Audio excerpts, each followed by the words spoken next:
40년 전 인구 73만의 이 도시로 보내진 2만 명의 계엄군에게는 1인당 420발의 실탄과 2발의 수류탄이 지급됐습니다. 복도에게 알린다. 탱크와 장갑차를 앞세우고 총검으로 무장한 최정예 특수부대원들이 들이닥쳤던 그때 광주의 모든 외곽엔 바리케이트가 세워져 도시가 봉쇄됐습니다. 완전히 장악했다. 손을 들고 나오라. 이와 동시에 또 다른 차원의 봉쇄 작전이 은밀하게 진행됐습니다. 피가 흐르는 총칼을 감추고 모든 것을 야당 인사와 시민들의 죄로 돌리려는 추악한 시나리오.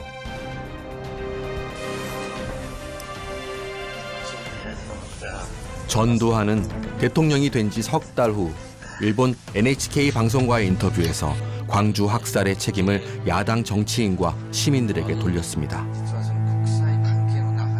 김대중 씨와 나와의 관계는 어떤 정치적으로 라이벌 이런 관계가 전혀 없는 분이고 또 그 사람은 내가 만나보지도 못한 사람이고 그 사람에 대한 나하고는 관계를 연결시키면 안 될 것이다. 그 사람은 이번에 폭력에 의해서 정권을 잡으려고 했는 그것이 죄고 또 그 사람으로 인해서 우리 한국의 많은 사람이 희생이 됐다. 이래서 이것은 법에 의해서 정당한 재판은 불가피한 거 아니냐. 불순분자들에 의해서 조작된 기상천외한 온갖 유언비어는 지역 감정을 자극 선동을 해서 공과 시민을 이간시키고 방화, 파괴, 살상을 유도, 끝내는 총기를 탈취한 무장 난동으로 광주 일원은 무법천지되고. 하지만 그들의 각본에 균열이 생겼습니다. 5.18 왜곡 시나리오에 없던 이들이 나타났기 때문입니다. So the press conferences weren't that often. Yeah, the 26th gave their final interview to the correspondents. I had information out of Gwangju. Out of Gwangju. I don't say from Gwangju, but I say out of Gwangju.このポスター作ったのはドイツで作った。それでアムネスティ通じて世界中にも。 진실을 비틀려는 자들에 맞서 진실의 편에 섰던 사람들. 그 어떤 명예도 이름도 남김없이 진실의 전파자가 되었던 사람들. 40년이 지난 지금 그들은 어떻게 살아가고 있는지 그 삶을 추적했습니다.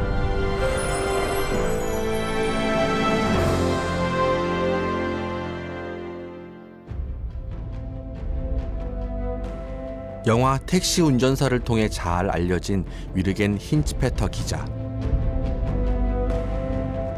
5.18 당시 독일 제1공영방송 ARD, NDR의 일본 특파원이었던 그가 목숨을 걸고 취재한 영상은 전두환 신군부의 사륙과 만행을 전 세계에 알렸습니다.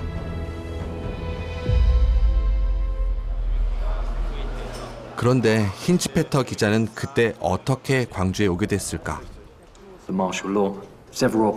영화 택시 운전사에서는 힌츠페터 기자의 직감이 그를 광주로 이끈 것으로 그려졌지만 실제로는 결정적 제보자가 있었습니다. 신하이 선생님 쪽에 목사님 쪽에 중요한 자료가 많이 들어오고 그 신하이상이 또 다시 세계에 공부했다. 그 영화 택시운전수 영화에서는 다른 신문자 그 기자 이야기가 많이 나왔지만은 신하이상이 가지고 있는 자료도 만만치 않았습니다.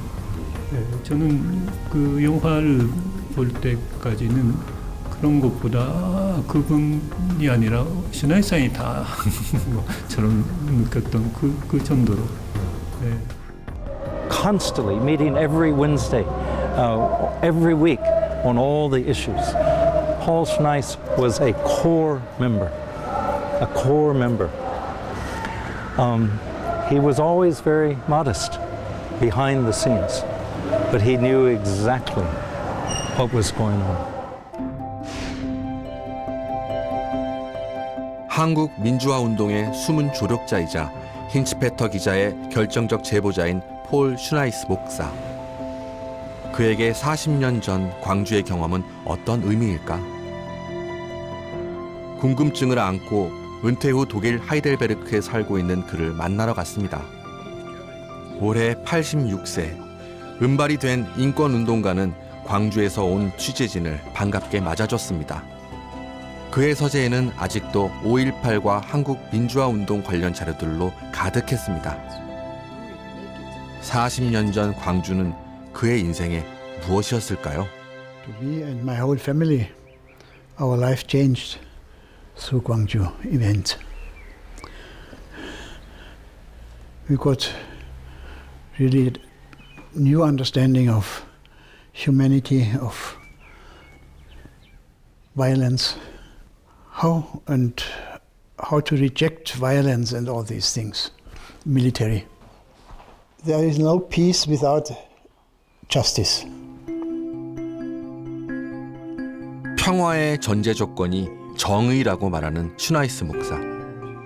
대체 어떤 삶을 살았기에 그는 이토록 많은 한국 민주화운동 관련 자료들을 가지고 있는 걸까요? 함석헌 선생님도 나오고 안재영 목사 우리 만났던 이소선 어머니 계시네.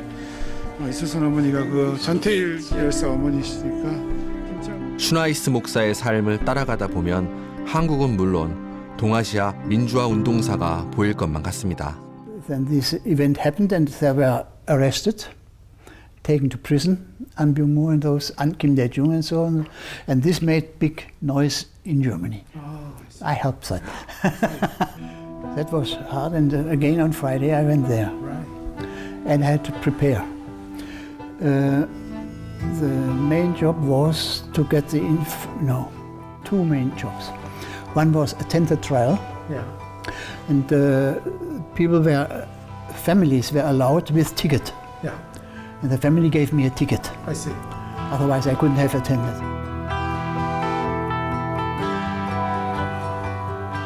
누군가 지켜보고 있다는 걸 박정희 정권에게 인식시켜주는 것이 폴 슈나이스 목사의 주요 임무였습니다. Usually I was the only foreigner sitting there in the courtroom and sitting first or second row. So the prisoners saw me when they came in and when they went out, and the judges also. Everybody, the CIA, sure. They saw me. And that was one important thing. The world is looking what you are doing. 한국 민주화운동 인사들의 재판 참석만큼이나, 아니 어쩌면 그보다 더 중요한 임무가 바로 진실 전달자로서의 역할이었습니다. 한국 민주화운동 세력의 목소리를 해외로 전달하는 것 말입니다. The other important thing besides attending the trial was the information, communication. Yeah. So, you know Sekai in Japan, the magazine, monthly magazine. Sekai. 일본은 물론 세계의 지식인들에게 한국 유신 독재 정권의 실상을 알렸던 일본의 진보적 월간지 세카이. 実はこれ世界ザワールドですね。世界っていう雑誌は、1945年つまり、日本が敗戦になった年の12月に誕生した雑誌なんですね。でこれは、当時の岩波書店の社長だった、岩波茂雄という、これ岩波書店を作った人なんですけど、彼がやっぱり戦争への反省なんで、自分たちはああいう戦争を止めることはできなかったのか。 세카이의 연재물 중 한국으로부터의 통신은 단연 독자들의 인기를 끌었습니다. 보도 통제 때문에 박정희 유신 정권이 은폐한 한국 내 민주화 운동 세력들의 목소리와 국제 정세를 그 어떤 매체보다 정확히 알리는 담비와도 같은 글이었기 때문입니다. から韓国関係の情報を得てましたから、とにかく世界を読むという感じです。 작성자가 누구인지도 모르게 TK생이라는 필명으로 연재됐던 한국으로부터의 통신. 철통 같은 언론 통제망을 뚫고 감추고 싶은 독재의 치부를 생중계하듯 보고한 이 글은 대체 누가 어떤 경로로 상세하게 알아서 올리는 것일까? それが例えば印刷所に入った時に印刷所の中にもしかしたらスパイがいるかもしれないっていうんでその、原稿全部編集部特に野生氏がですねあとごく少数の編集部の人間が書き写して筆跡がわからないようにして入稿っていうのはつまり印刷所に入れるってことですけどそういうことをやっていましたしこれ李先生差し上げます。いいですか? TK생에게 첩보전을 방불케 하는 전달 과정을 통해 온갖 자료를 전달한 사람은 바로 독일 동아시아 선교회에서 파견된 폴 슈나이스 목사였습니다. So I went from one room to the next room and collected the materials. And later at the hotel I copied them, photographed them, and so on. Tried to hide them in my clothing, in my shoes or wherever. When I took this out to Tokyo, there was only one person I told everything.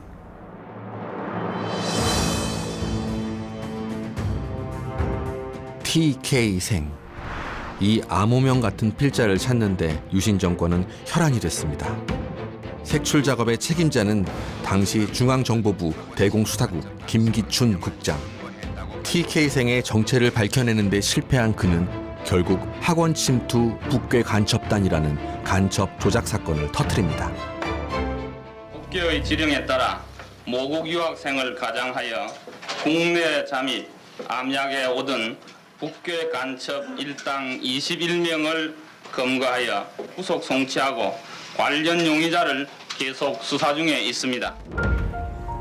TK생은 찾아내지 못했지만 그에게 정보를 전달한 존재가 폴 슈나이스 목사인 것을 알게 된 유신 정권은 결국 슈나이스 목사를 강제 출국시킵니다. 하지만 슈나이스 목사는 가족과도 생이별한 채 도쿄에서 한국의 민주화 운동을 지원했습니다. 당시 도쿄에서 슈나이스 목사와 함께 한국의 인권활동을 지원했던 데이비드 세터 화이트 씨는 40년 전 기억이 아직도 생생합니다. Our work in Tokyo through the KNCC and other supporting Christian organizations was to send word out around the world about human rights abuses, human rights trials, statements, and the dreams and aspirations for democracy. So Paul Schneis, Reverend Schneis Moksanim, was a very important person to help organize these activities. We worked closely together. I have great respect for Schneis Moksanim. 그러던 중 슈나이스 목사는 1980년 5월 17일 밤 서울에 있던 아내 기요코 여사로부터 광주와 관련된 긴급한 전화 한 통을 받게 됩니다. 군인들이 어디론가 가고 있다는 소식. And late in the night, there was curfew, you know. They heard big noise coming up from the street. Right. Looking out, they see military. Right. Military driving there. Right. Nobody on the street, that's normal. But why is this military there? What's going on? So they saw this and my wife called me right away. There's something going on. 그날 밤 서울 광화문 조선호텔 앞에서 기요코 여사가 목격한 것은 바로 전두환 신군부의 5.17 군사 쿠데타였습니다. 5월 18일 0시를 기해 지역 계엄을 전국 계엄으로 확대하고 계엄 포고령 제10호를 발표한 전두환 신군부는 언론, 출판과 방송의 사정 검열과 함께 대학에는 휴교령을 내렸습니다. 남침의 결정적 시기 조성을 획책하고 있습니다.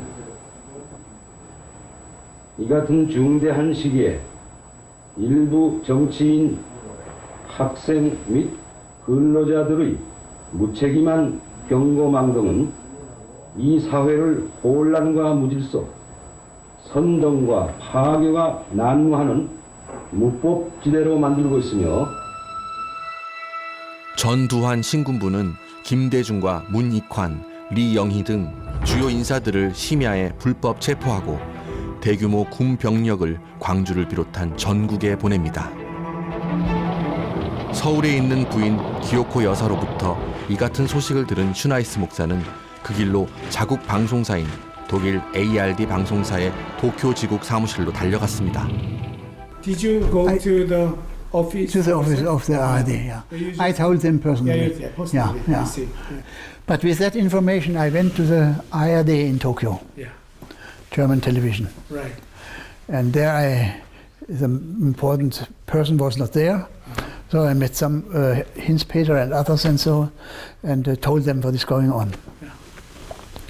They should go there. Something happening for journalists, very important and interesting. But Hinz-Peter had been in Korea before, so he knows a little bit about Korea. 슈나이스 목사가 ARD 방송 도쿄 지국에 가서 직접 제보한 5월 19일. 힌츠페터 기자는 곧바로 광주 취재를 준비합니다. 다음 날인 5월 20일 오전, 녹음 담당 기자인 해닝 루머와 함께 광주로 떠납니다. 이 과정에서 알려진 대로 택시 운전사 김사복 씨의 도움을 받았습니다. 마침내 광주 진입에 성공한 그들.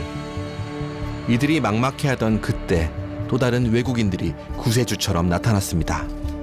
직접 광주를 보았고 광주의 증언자가 되기로 한 미국 평화봉사단원들입니다.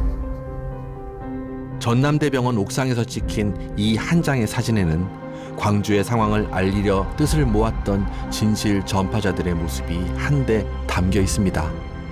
사진 속 왼편 두 사람은 힌츠페터 기자와 해닝 루머 기자, 그리고 오른편 네 사람은 미 평화봉사단원인 주디 체인벌린, 팀 완버그, 폴 코트라이트와 데이비드 돌린저였습니다.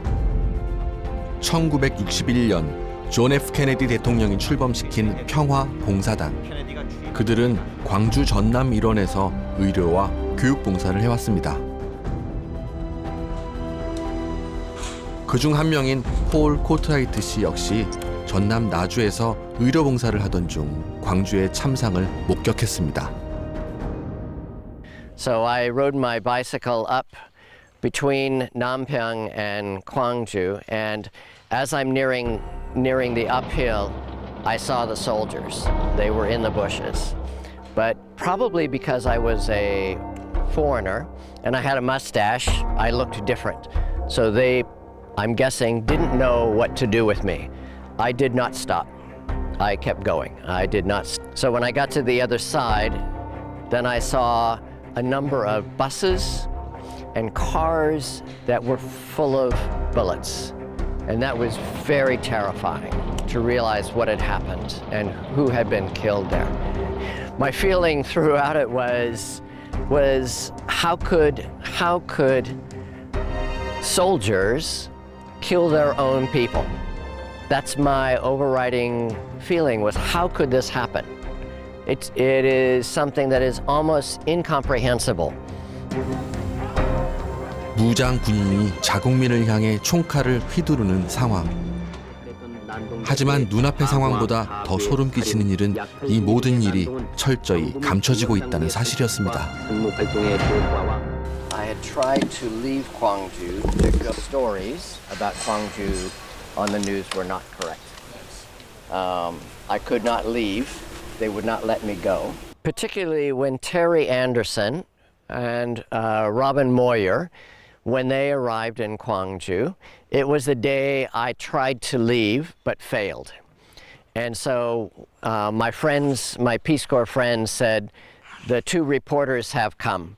And so we all met with them that night at a little hotel near the Docheon. So we agreed that we would translate.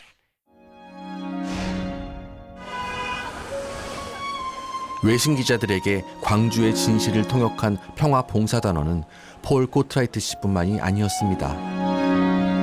광주의 끝까지 남아 외신 기자들을 도왔던 또 다른 사람. 그를 만나기 위해 미국 메릴랜드주 매드웨이시로 떠났습니다. 취재진을 반갑게 맞아주는 데이비드 돌린저 씨가 바로 그 주인공입니다. 미국 모 제약회사의 부사장인 돌린저 씨는 의료봉사를 위해 1978년부터 전남 영암에 머물고 있었습니다. Do you like makgeolli? Oh God, that's best. Makgeolli is the best. I love makgeolli. No, and the thing is, Yeongam is the center of Sangnakji. Oh, right. Right. That was where the majority of it was caught. So first day I was in Yeongam, when I first arrived, I was taken out and fed Sangnakji. 막걸리와 산낙지를 좋아한다는 그의 말에서 한국에 대한 애정이 가득 느껴집니다. 1980년 5월 그가 광주에서 본 것은 무엇이었을까요?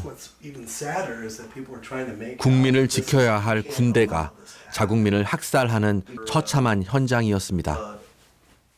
That it was so swollen up, it didn't look like a human head. The eyes would almost be completely closed. Parts of the teeth would be in places where they shouldn't be. I mean, it's hard to truly explain. 아직도 한국에서 5.18 때 계엄군의 헬기 사격을 두고 논란인 것을 안다는 그는 자신이 헬기 사격을 직접 본 목격자라며 당시 상황을 설명합니다. So when I actually came back in on the 21st, I saw them, as we talked about before, shooting from helicopters, saw them shooting down Kumnal-ro if people would stick their heads out from the alleyways. In fact, at one point I was grabbed and dragged back because I was starting to go out and see if I look down Kumnal-ro towards the provincial office buildings, and a bunch of young people grabbed me and were like, "Are you crazy? They'll shoot you if you stick your head out there." 전두환은 자신의 회고록에서 5.18 때 헬기 사격을 증언한 고 조비오 신부를 파렴치한 거짓말쟁이라고 비난해 광주에서 재판을 받고 있습니다. 발포 명령 부인합니까? 네. 광주 시민들한테 사과할 생각 없으세요? 사과할 생각 없으십니까? 광주 시민들에게 사과하실 생각 없으세요?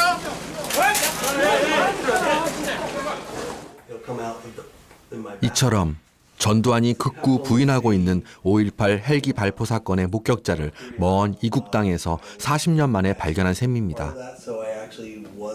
우리는 그에게 보다 구체적인 상황을 물었습니다.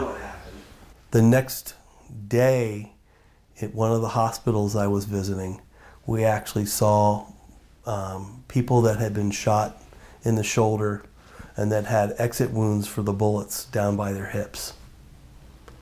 And it's almost impossible unless I'm over top of you to have that kind of wound.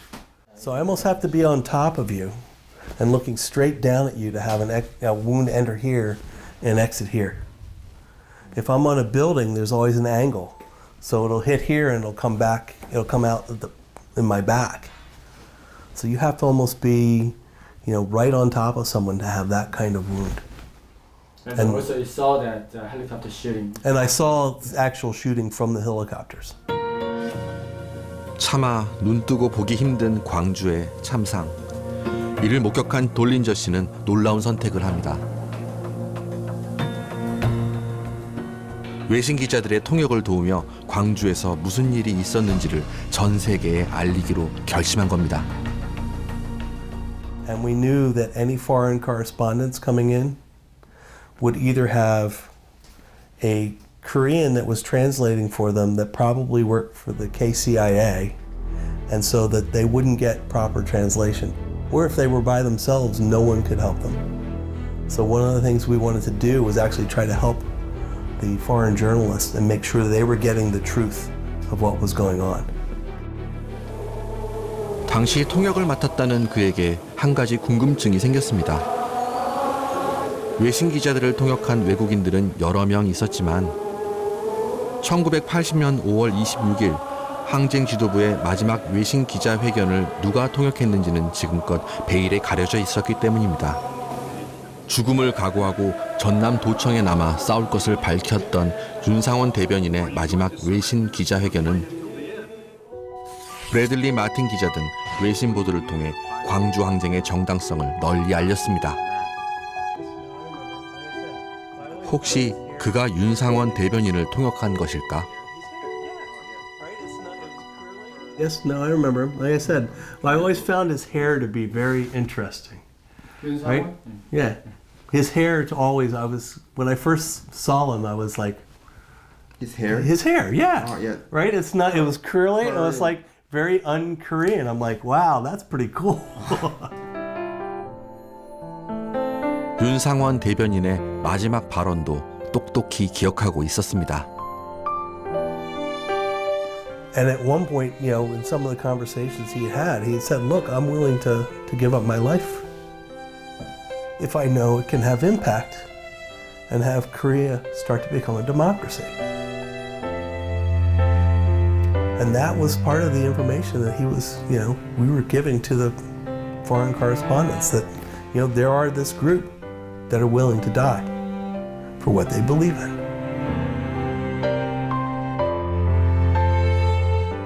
운명처럼 광주에 와서 광주 시민들의 용기를 접하고 자신의 생각과 삶을 바꿨다는 돌린저 씨. 미국에서 태어났지만 자신을 인간으로 다시 태어나게 해준 곳은 광주라며 울먹입니다. I mean, to me, that's one of the most amazing things to have ever witnessed.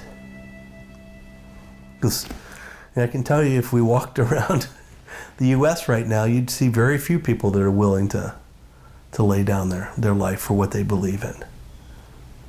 Because in a lot of ways, Gwangju is where I was born.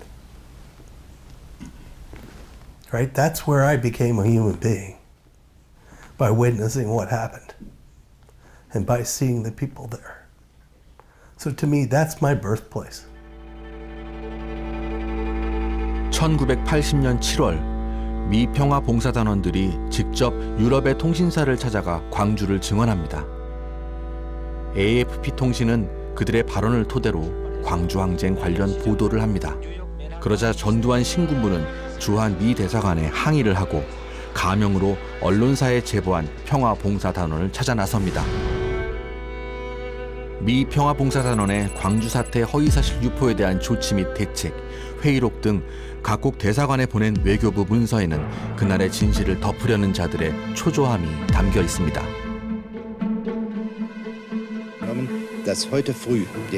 광주에서 외신 기자들과 평화봉사단원들이 외부로 광주 알리기에 안간힘을 쓰던 그때 일본에서도 광주 소식이 터져나왔습니다. 세카이지에 글을 연재하던 TK생이 8월호에 실리는 한국으로부터의 통신 연재물에서 5.18의 생생한 현장과 전두환 신군부의 만행을 폭로한 겁니다. TK생에게 정보를 모아준 이는 한국기독교교회협의회 인권위원회의 윤수경 간사였습니다. 외국인이 웃으면서 들어오나 외국인 아닐 때도 있어요. 외국인 아닐 때도 있는데 동료 기독교회가 기독교가 내 사무실로 들어와요. 그냥 들어와서 그냥 웃으면서 7층에서 왔어요. 그러든가 뭐라고 한마디 얹으리만 하면은 그 이상은 안 물어요. 당신이 누구냐 어디서 앉아도 물을 필요 없어. 그땐 물을 수도 없고 물어서는 안 돼요. 그러면은 무조건 자료를 줬어요. 광주 자료를? 네. 광주를 탈출한 이들은 서울 기독교회관을 찾아가 윤수경 간사에게 충격적인 소식을 잇따라 전달했습니다. 그거는 광주야 난리 났다는 거예요. 그래서 왜요? 나는 그랬어요. 그렇게까지는 몰랐어요. 왜요? 그랬더니 사람이 막 죽어나가요. 막 이러는 거예요. 그러면서 그 얘기를 사는데 나는 그 사람을 조금 이렇게 의아하게 봤어요. 이 사람이 약간 정신이 이상한 게 아닌가? 사람들로부터 도저히 믿을 수 없는 소식을 들은 윤수경 간사는 직접 확인하기 위해 80년 6월 10일 광주로 내려갔습니다. YWCA를 갔어요. 갔는데 YWCA가 그때 나중에 근거지였잖아요. 거기서 죽은 시체를 끌어냈어요. 끌어냈다고 하면서 이제 총자국이 막 있고 보이는데 이거 그러면서 이러는 거예요. 어쩌면 이렇게 끌려나간 자국이 그대로 있는데 피 자국은 지워지는데 기름 자국은 안 지워지는 거예요. 이렇듯 직접 수집한 자료와 사람들의 증언은 기독교 회관에 들렀던 선교사와 외국인들을 통해 일본의 TK생 손에 들어가게 됩니다. 전두환 신군부가 그토록 알리고 싶지 않았던 소식이었건만 광주의 진실은 이미 발생 당시부터 전 세계에 알려지고 있었습니다.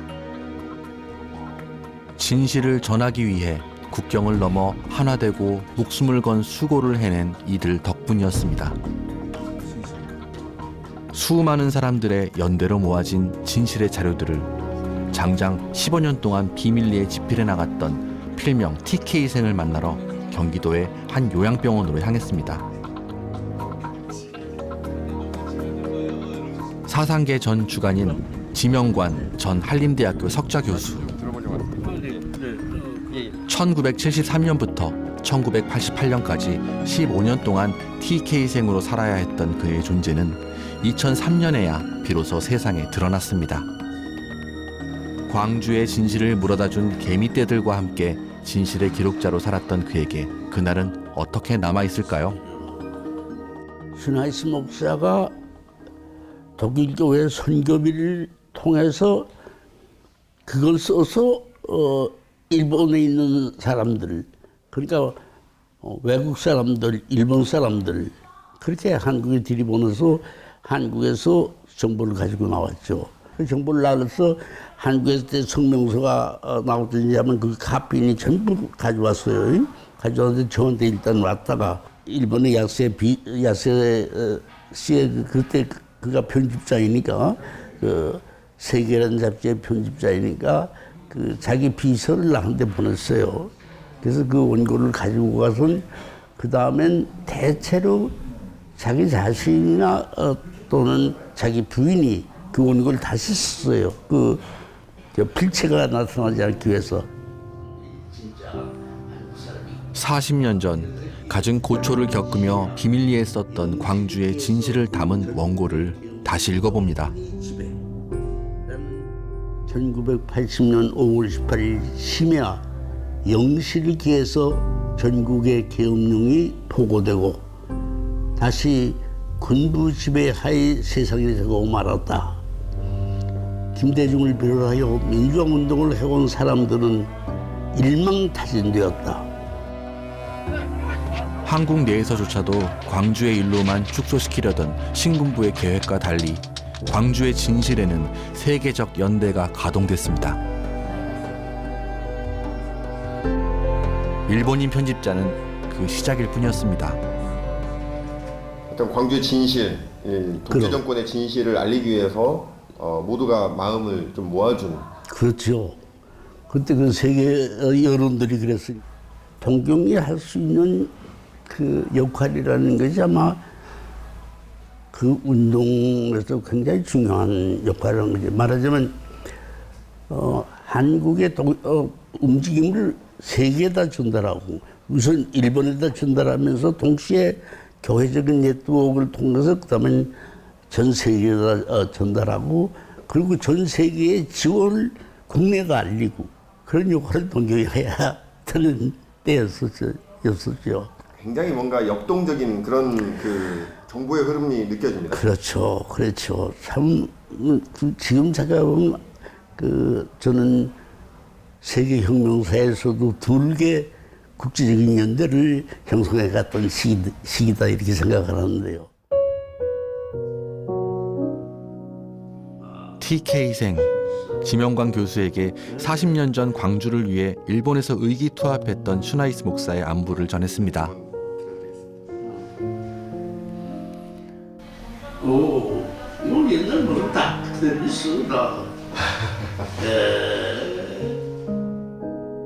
독일 교회 대표로 와 있었어요. 그러니까 자연히 저하고 만나게 됐죠.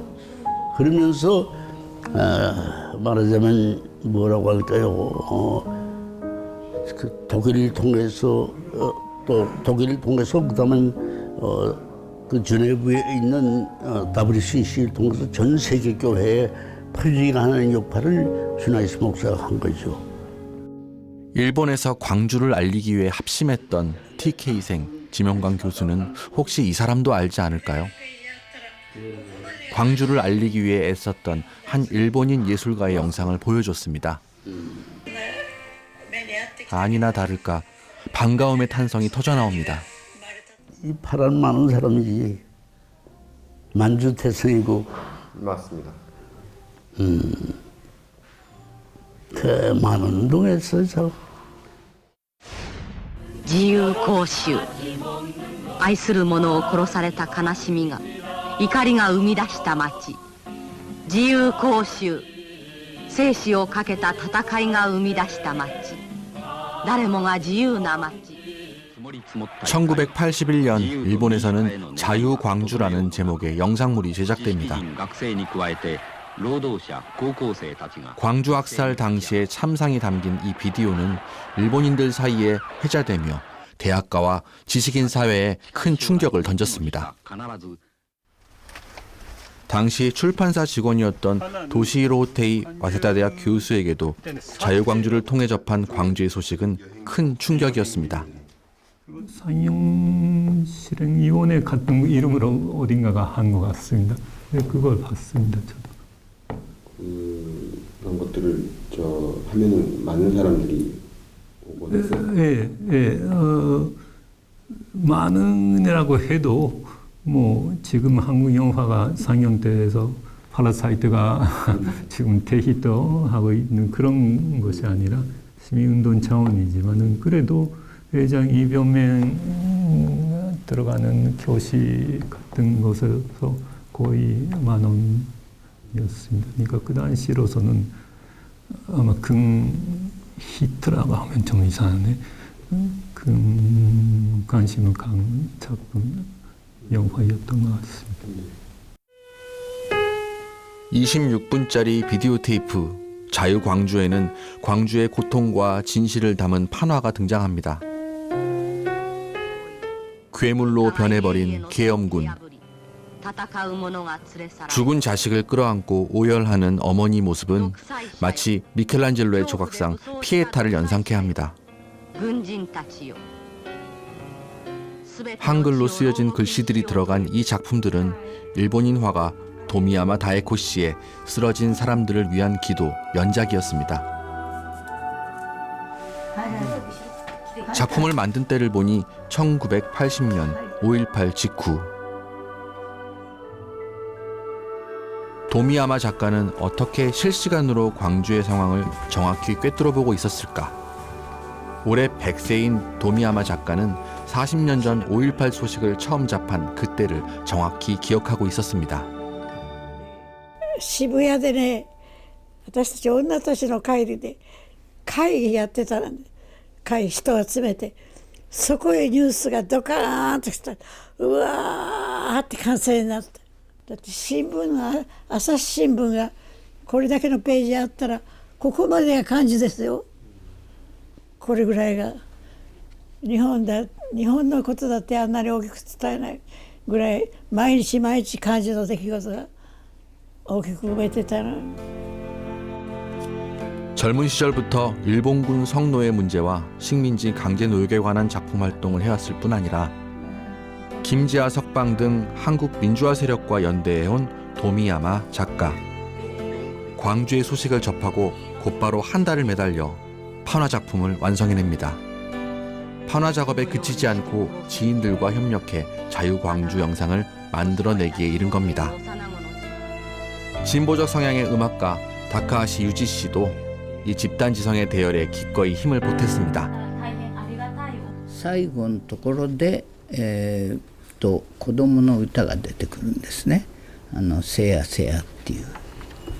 でせやせやは子供の歌で、それでなんていうの、トンハクトンの時の子供の歌なんですね。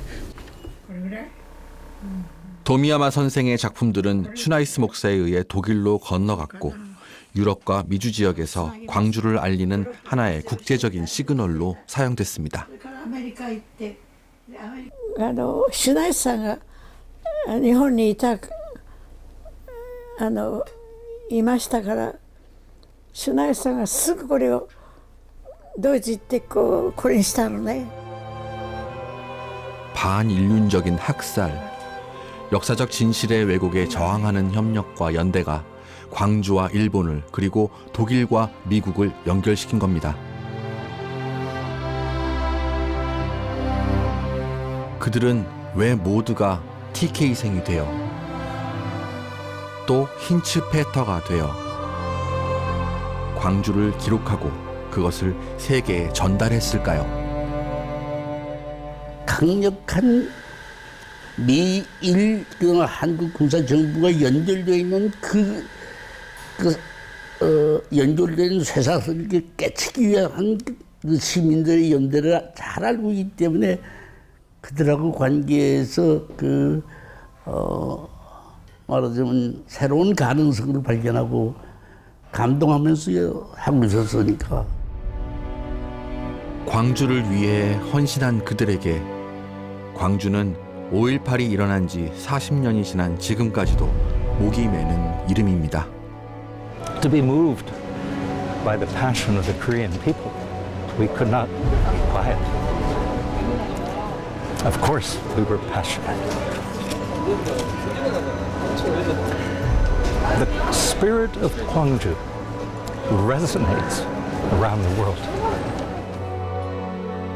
So to me, that's my true birthplace. You know, I was born here in the U.S., but I became a human being in Gwangju. 素晴らしい伝統を持ってると思います。その伝統がよく伝わるように。 그 어떤 보상도 대가도 인정도 바라지 않고 말입니다.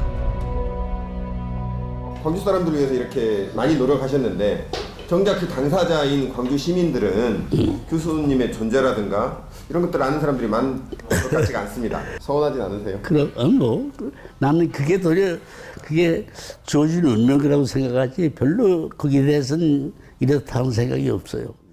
Even they don't know you are much activity. No, not necessarily. Not necessarily. More important people out there. 아유, 없어요. 죽은 사람이 있는데 내가 뭐가 서운해. 그렇게 많은 사람이 죽었는데 그런 일 없어요. And I wish I'd had the knowledge I have now and the conviction that I have now back then, because I think I could have done a lot more. And that's something I carry with me, is that I should have done a lot more. And, you know, I ask for forgiveness all the time from the people of Gwangju, that, you know, they'll forgive me for not giving more than I did.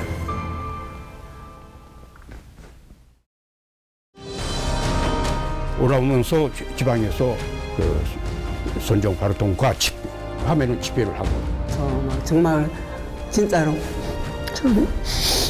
울면서 이제 그렇게 저희들이 한 거예요.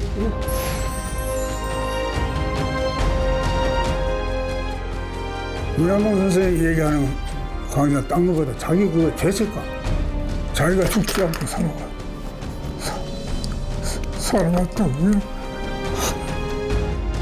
사랑도 명예도 일체의 부귀영화도 멀리한 채 맨 홀몸으로 이렇게 걸어온 삶을 우리는 마음에 새깁니다. 기억투쟁이라고 그러는데 망각을 부추기는 세력과의 싸움일 수도 있고. 나 지금 잘 살고 있는 걸까라는 생각이 들 때